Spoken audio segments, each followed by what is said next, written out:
Hello guys, i-flex ko lang to. Yung pinick up ko sa block. My glasses, ayan o. Green pa talaga, my favorite color. My multifocal sunglasses, Kate Spade. So, try ko nga, isuot green talaga, New York. Ayan.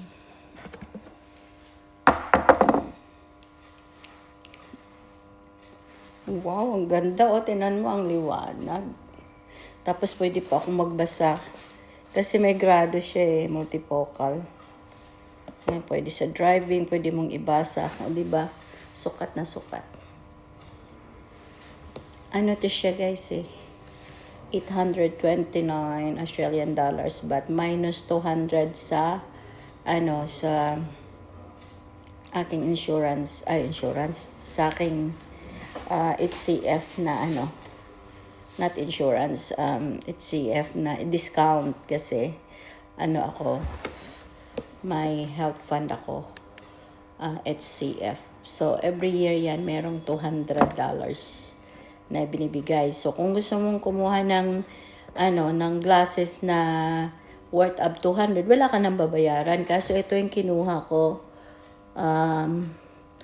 Pwede pang dry, multifocal na sunglasses, pwede mo ring ibasa. So, ang liwanag, kaya 829 minus 200, 629 yung binayaran ko. Pero, dalawang beses. Dahil nung in-order ko siya, nagbayad ako ng $314.50. Tapos ngayon, pinick up ko ngayon, $314.50 din.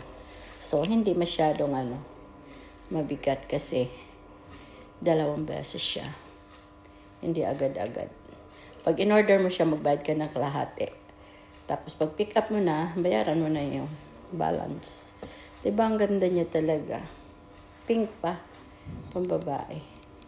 Dapat Ray-Ban yung inano ko kaso hindi siya feminine, hindi kagaya nito. Mas mura yung Ray-Ban. Ito siya. Mahal pero maganda siya. Branded Kate Spade. So, gagamitin ko ito siya sa tawag niyan. Pag mag-outing kami, pag mag-camping kami. Napakaganda. Ganda sa mata.